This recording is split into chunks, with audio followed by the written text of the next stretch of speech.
हमें कुछ नहीं चाहिए। हे विश्वनाथ अब तो ऐसी दया हो, हे जगन्नाथ अब तो ऐसी दया हो,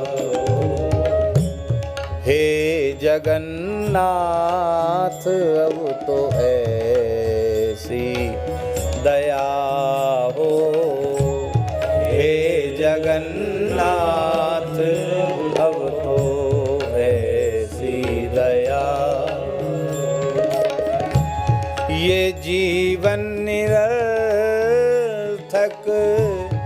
जाने न पाए, ये जीवन निरर्थक जाने न पाए, हे जगन्नाथ अब तो ऐसी दया हो, हे जगन्नाथ अब तो ऐसी दया हो।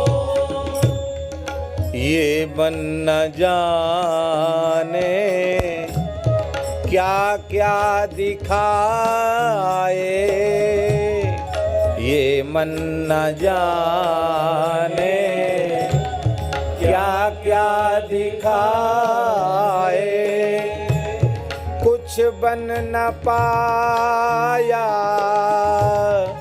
मेरे बनाए, कुछ बन न पाया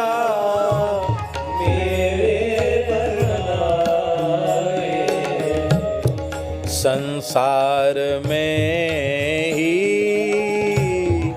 आसक्त रह कर, दिन संसार में ही आसक्त रह कर, दिन रात अपने मतलब की कह कर,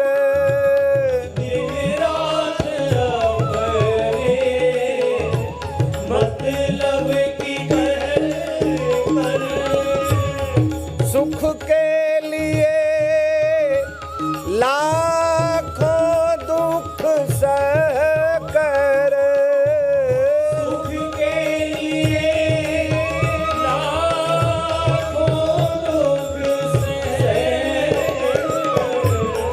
ये दिन ये अब तक यूं ही बिताए, ये दिन ये अब तक यूं ही बिताए, हे विश्वनाथ अब तो ऐसी दया हो, हे विश्वनाथ अब तो ऐसी दया हो, हे जगन्नाथ अब तो ऐसी दया हो, हे जगन्नाथ अब तो ऐसी दया हो।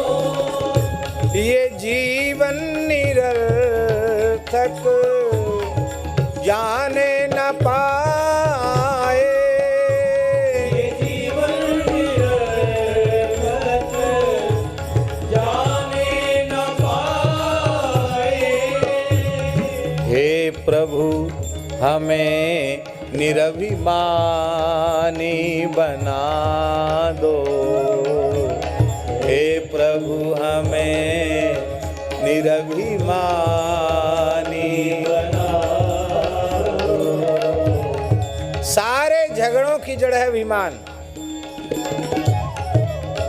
अभिमान शून्य व्यक्ति को क्लेश का स्पर्श नहीं होगा। कहीं न कहीं हमारे अभिमान पर चोट पहुंचती तब हमें क्लेश होता है। हे प्रभु हमें निरभिमानी बना दो, हे प्रभु हमें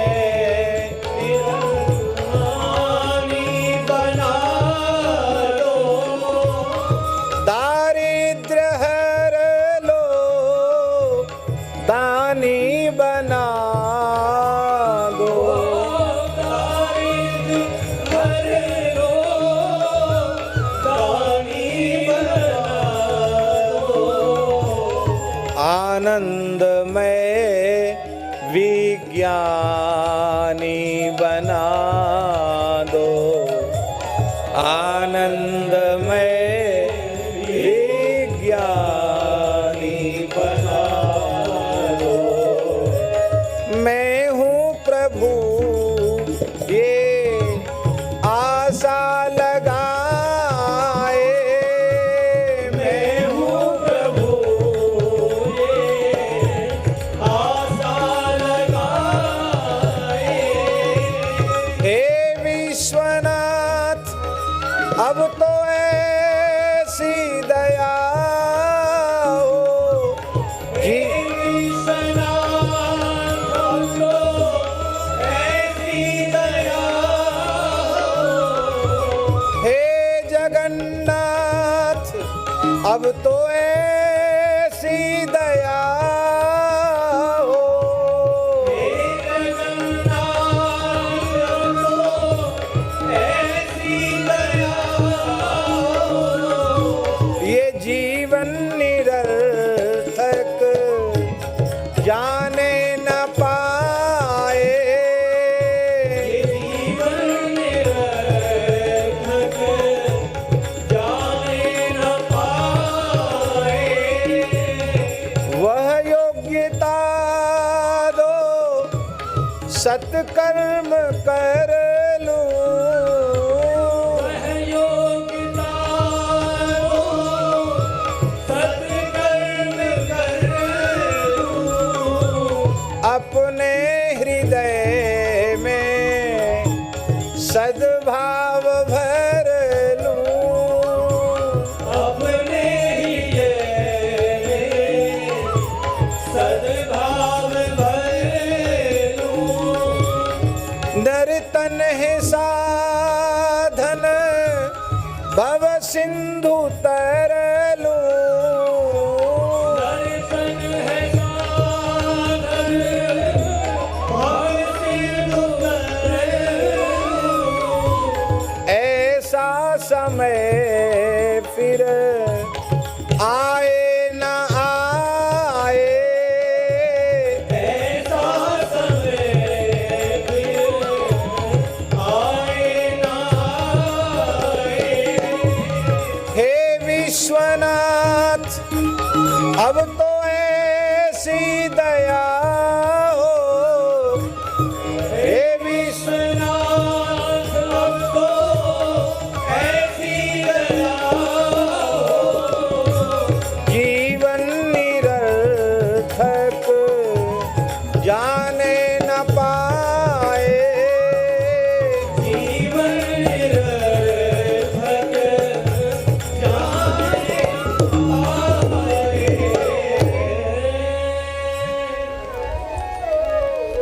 हे नाथ अहम हरे तव पादैक मूल दासानुदासो भवितास्मि भूया। हम दासानुदास बने रहें, इस पद में कोई पतन का भय नहीं है। बाकी संसार के जितने पद हैं सब में पतन का, जितनी ऊंचाइयां हैं वो नीचा देखने के लिए। पतनांता समुच्चया,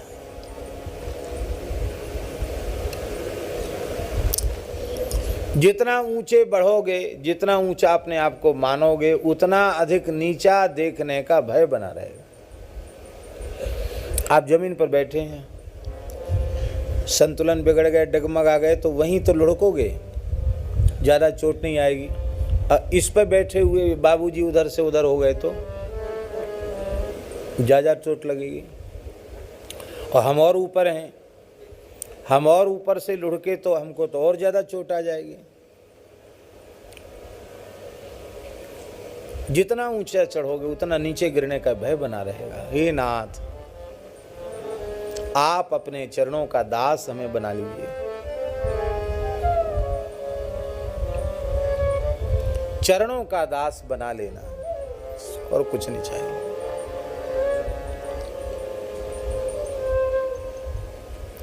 पतनांता समुच्छ्रया, सारे संसार के ऊंचे पद, ऊंची प्रतिष्ठाएं सब एक न एक दिन पतन के दिन देखने के लिए हैं। इसलिए ये इच्छा ऊंचे बढ़ने की, बड़ा होने की इच्छा का त्याग कर दो। हम बहुत बड़े हो जाएं, इसकी इच्छा छोड़ दो, सुखी हो जाओगे। संयोगाः विप्रयोगान्ताः, संसार के सारे संयोग वियोग के लिए हैं। ये शरीर का संयोग जो हुआ है ना, ये भी वियोग के लिए।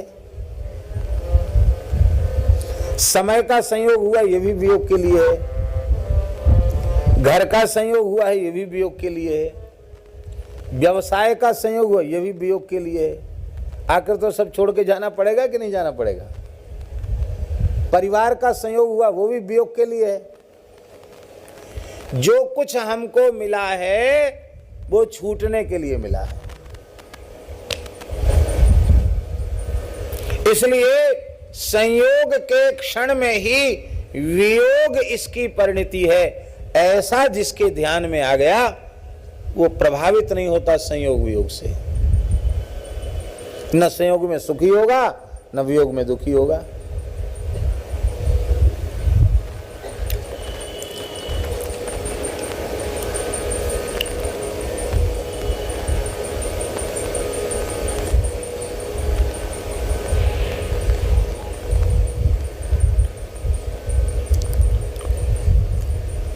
अंतिम बात है, मरणांतम च जीवितम। जीवित जीवन जो है ना, वो मृत्यु में परिवर्तित होने वाला है।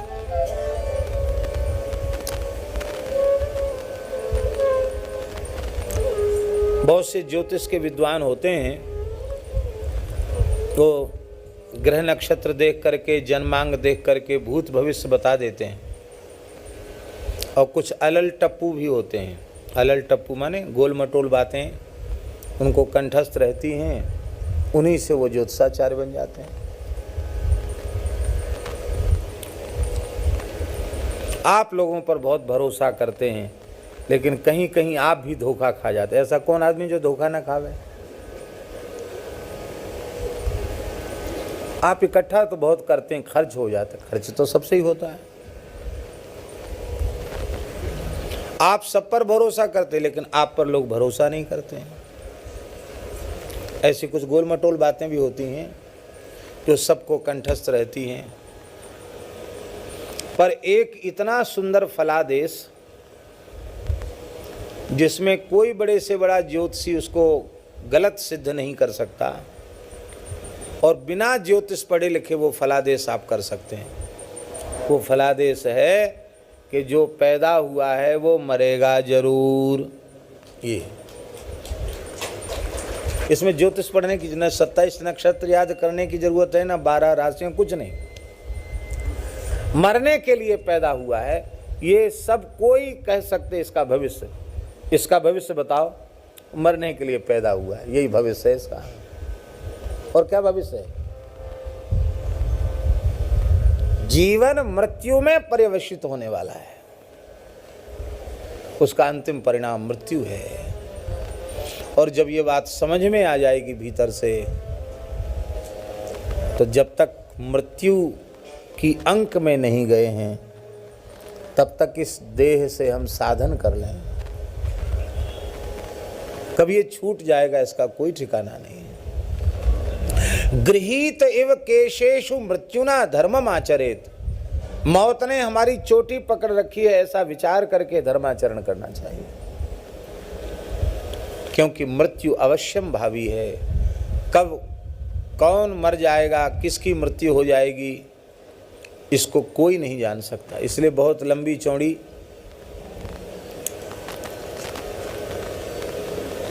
योजनाएं भी बनाने की जरूरत नहीं। जो हो जाए हो जाए, नहीं हो जाए नहीं हो जाए। हाँ, एक ही योजना बनाओ कि मरने के बाद कहाँ जाएंगे, इस पर विचार करो।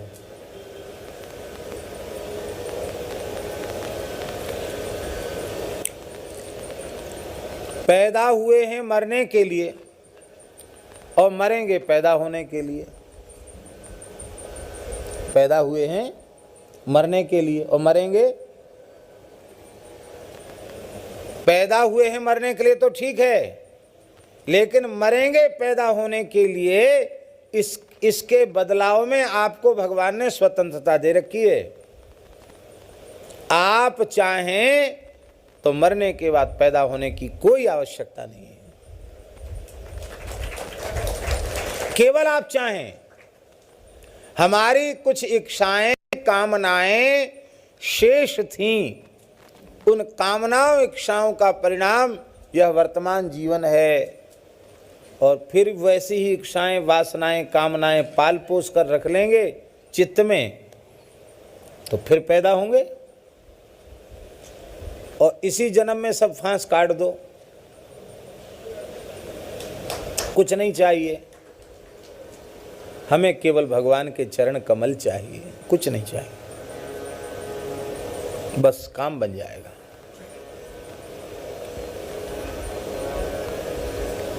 संत मलुकदास जी कहते हैं,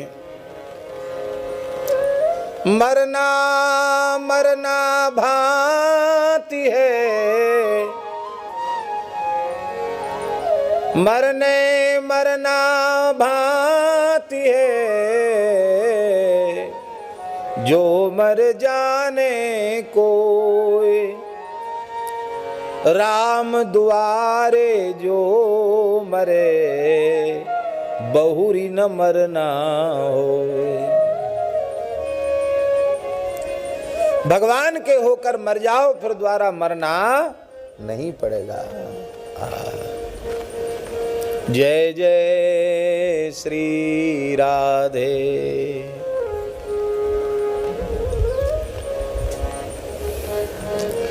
तो मरणांतम च जीवितम, जब ये बात समझ में आ जाएगी तो हमारी संसार के किसी भी वस्तु, व्यक्ति, पदार्थ में ममता नहीं रह जाएगी, आसक्ति नहीं रह जाएगी। अरे भाई मरना ही है तो क्या है, कुछ नहीं, सब व्यर्थ है। हमारे पूज्य गुरुदेव श्री पहाड़ी बाबा महाराज का, खाक चौक वाले महाराज जी का कल तिरुभाव दिवस है और बड़ी विलक्षण बात है। वैसे तिथि के अनुसार तृतीया कल की है, आज द्वितीया है। कल भी द्वितीया आ गई थी ना, अचल हैं, शाम को द्वितीया आई थी। तो द्वितीया तिथि आज है और कल तृतीया तिथि है। चैत्र कृष्ण द्वितीया को ही दाऊ जी का हुरंगा होता है। कल दाऊ जी का हुरंगा था। यद्यपि धुरेड़ी के दूसरे दिन हुरंगा मनाया जाता है, इस विधि से वहाँ मना लिया गया। वैसे हुरंगा आज मनाया जाना चाहिए था, क्योंकि द्वितीया को हुरंगा होता ना, तो द्वितीया तो आज थी, आज हुरंगा। आज की पवित्र तिथि पर ही पूज्य श्री खाकचौक वाले महाराज जी का परम पद हुआ था, चैत्र कृष्ण द्वितीया को, और तृतीया को उनका संस्कार हुआ यमुना तट पर। इसलिए तृतीया को ही तिथि हम लोग मनाते हैं महाराज जी की। और बड़ी विलक्षण बात है महाराज जी, आज महाराज जी के गुरुदेव की तिथि है। इसको कहते हैं गुरु निष्ठा। जिस दिन गुरुजी जिस तिथि में गुरुदेव भगवत धाम गए, उसी तिथि में पूज्य महाराज जी भगवत धाम गए।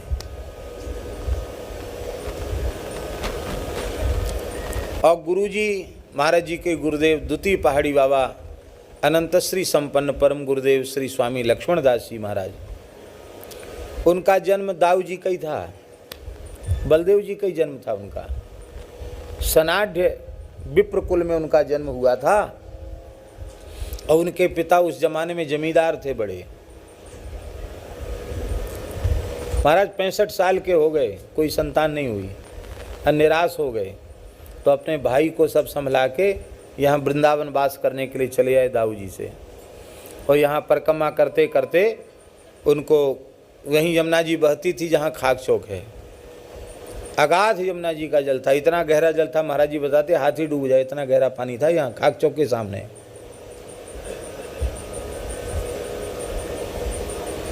जहाँ सुदामा कुटी के ठाकुर हैं वहाँ हाथी डूब जाए, ठाकुर जी विराज में हाथी डूब जाए, इतना गहरा यमुना जी का जल था वहाँ। तो परिक्रमा करते भय आए। नीम के वृक्ष के नीचे परम पूज्य प्रथम पहाड़ी बाबा विराजमान दिखाई पड़े। बड़ी श्रद्धा जग गई, आने जाने लग गए, उनके पास बैठने लग गए। एक दिन बोले, बाबा मैं ब्रजवासी ब्राह्मण हूँ, मेरे ऊपर कृपा कर दो, हमको दीक्षा दे दो। बाबा बोले, दीक्षा के बाद पुनर्जन्म होना ठीक नहीं है, और तुम्हारे मन में पुत्र की बहुत वासना थी, वो वासना क्षय नहीं हुई है, उसकी पूर्ति के लिए फिर जन्म लेना पड़ेगा, और दीक्षा लेके फिर जन्म लेना ये ठीक नहीं है। इसलिए जाओ, चले जाओ, दाऊ जी लौट जाओ, अपने घर चले जाओ, पुत्र होगा। क्या कहा बाबा ने? पुत्र होगा, चला जा। तो उन्होंने हाथ जोड़कर कहा कि बाबा अब तो अवस्था हमारी गई, पुत्र की अवस्था तो गई। बोले अब तो वाणी निकल गई। क्या कहा?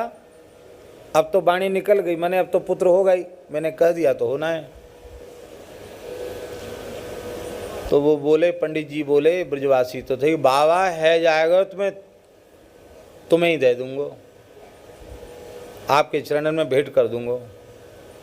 बाबा बोले देखा जाएगा।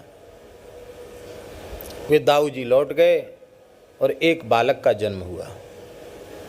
वह बालक जब 1.5 महीने का था तो उस 1.5 महीने के बालक को लेकर के वो पहाड़ी बाबा आश्रम खाक चौक में आए, और आकर के बाबा तो खुले में ही विराजते थे, वृक्ष के नीचे विराजते, प्रथम पहाड़ी बाबा। तो उनके चरणों में बालक को अर्पित कर दिया, 1.5 महीने के बच्चे को अर्पित कर दिया। महाराज ये है आपकी अमानत, आपने दिया था अब आपको अर्पित है। बाबा बड़े प्रसन्न हुए, अरे वाह, पंडित बचन का पक्का निकला, ब्राह्मण बचन का पक्का निकला, बुढ़ापे की संतान ऐसे ही दे दिया बाबा जी को, जा 4 और होंगे।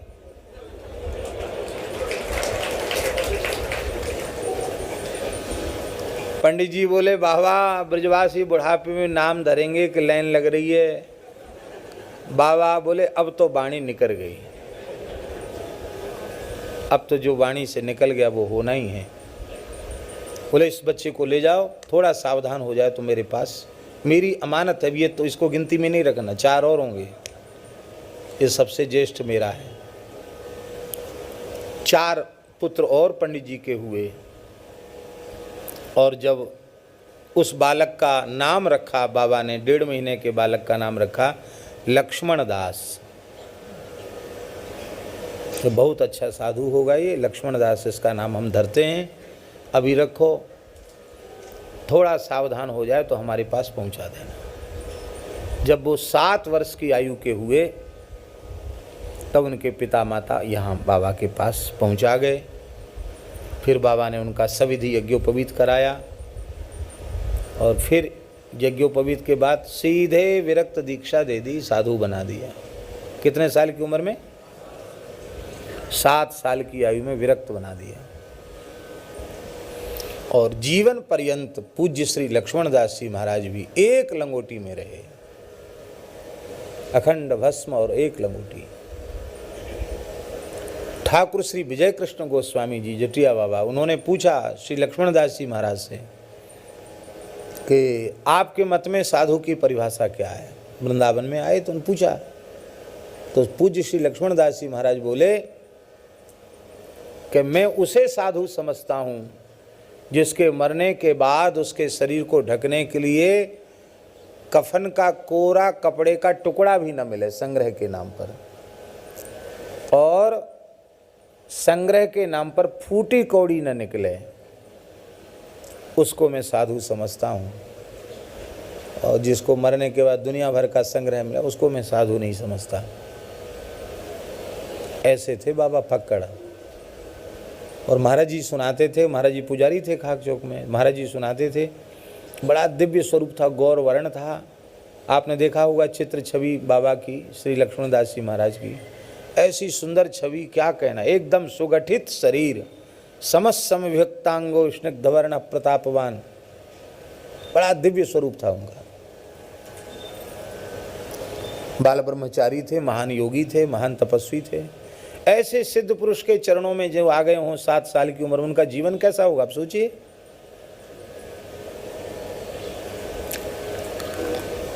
तो महाराज जी कहते कि 1 रुपया गुरु महाराज के चरणों में भेंट आ जाता तो तत्काल कहते जाओ गोपेश्वर महादेव चले जाओ, रबड़ी ले आओ। लगता ठाकुर जी रबड़ी का भोग लगाना चाहते इसलिए 1 रुपया आया है। तो 1 रुपए की 3.5 सेर रबड़ी मिलती थी। कितनी? 3.5 सेर। और मिलावट का तो जमाना ही नहीं था, कोई जानता ही नहीं था मिलावट क्या होती। बढ़िया देसी गाय के उसकी लच्छेदार रबड़ी।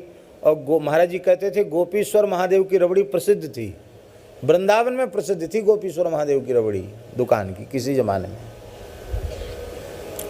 जैसे अब कौन कौन दही भल्ला और जाने क्या क्या खाने आते हैं ना बिहारी जी के सामने, ऐसे ही अब उस समय में यहाँ की रबड़ी प्रसिद्ध थी। तो भगवान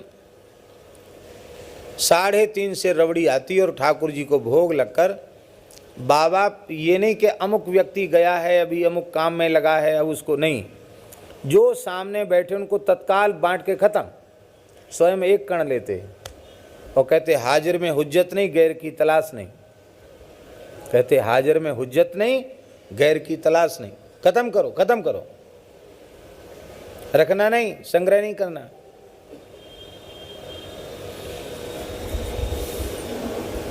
यहाँ से प्रयाग जाते तो पैदल जाते जमात के साथ, कुछ लेके नहीं जाते, जहाँ बैठते वहीं से सब इकट्ठा होता, वहीं सब खर्च करके जैसे खाली हाथ जाते खाली हाथ चले आते। ब्रजवासी उनको बहुत अधिक आदर करते थे, शरीर से भी ब्रजवासी थे, ब्रजवासी उनका बहुत अधिक आदर करते थे। महाराज जी कहते ये चैत्र कृष्ण द्वितीया थी और होली का उत्सव हुआ और द्वितीया को जो है भी एक भंडारा था, गुरु महाराज ने भंडारा किया, खीर मालपुआ का भंडारा हुआ, साधुओं का निमंत्रण था। और इसके बाद गुरु जी बोले कि अब हम जा रहे हैं, तो घूमने फिरने भी चले जाते, तो कहीं घूमने फिरने जा रहे होंगे। वो कहे ऐसे ही ध्यान में बैठ करके महान योगियों की तरह उन्होंने अपने देह का त्याग कर दिया। किसी को नियुक्त करके भी नहीं गए थे। परमविदाया मातु कात्यायन्या।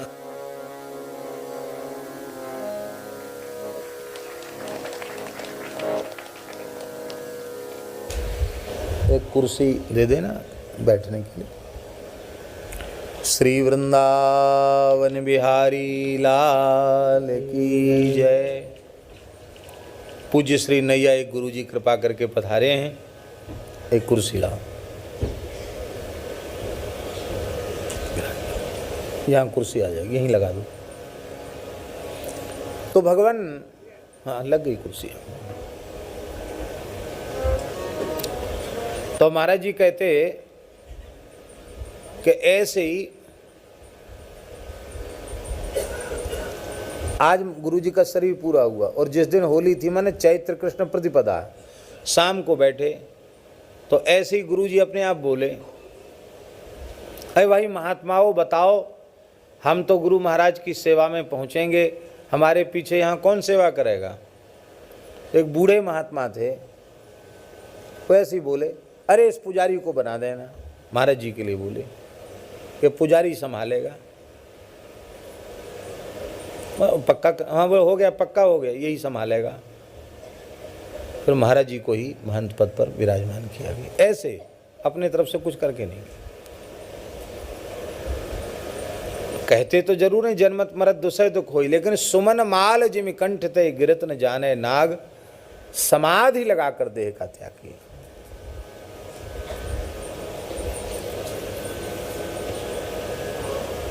और वो भी समय चैत्र कृष्ण द्वितीया का समय था और चैत्र कृष्ण द्वितीया को ही पूज्य गुरुदेव श्री पहाड़ी बाबा महाराज ने, जिन्होंने दास को विरक्त वेश दिया, उन्होंने भी चैत्र कृष्ण द्वितीया को ही बोले आज गुरु जी की तिथि है, आसन से कुछ पैसा निकाला, बोले हरा हरा कुछ पालक वगैरह खरीद लो, गैया को खिलाएंगे। गैया को खिलाया, उसी समय भगवत धाम चले गए। वो भी ऐसे ही गए। तो महाराज जी कहते थे कि ऐसा नहीं कि लोग कहते कुछ हैं वो होता कुछ है। श्री लक्ष्मण दास जी महाराज पधारे बाबा, तो सब थे इस स्थान में। देखा तो एक गमछा नहीं निकला महाराज के शरीर को ढकने के लिए, एक कोरा कपड़ा नहीं निकला, संग्रह था ही नहीं। और संग्रह के नाम पर फूटी कौड़ी नहीं निकली। केवल रघुनाथ जी के श्रीअंग के वस्त्राभूषण तो थे, लेकिन धन के नाम पर एक फूटी कौड़ी नहीं निकली स्थान में। तो महाराज जी कहते थे कि हम लोग रोने लग गए गुरु जी के शरीर के पास बैठ के। अब किससे मांगे, क्या कहें, गुरु जी तो शरीर पूरा हो गया, कुछ नहीं हम लोगों के पास। वृंदावन में बिजली के जैसी खबर फैल गई। और महाराज ब्रजवासियों की भीड़ लगने की और सब तैयारी हो गई। और कहते गुरु जी ऐसे अकिंचन थे, एकदम परमहंस थे, एकदम पूर्ण विरक्त थे, कोई संग्रह परिग्रह नहीं। और महाराज जी कहते हमारे जीवन में जितने भंडारे हमारे गुरु महाराज के हुए उतने भंडारे कहीं नहीं हुए। ब्रजवासियों ने मोहल्ले मोहल्ले में भंडारे किए उनके लिए। अरे बाबा चलो गो भैया हम भंडारों करें। बरसाना, नंदगांव, दाऊ जी सब जगह भंडारे हुए उनके।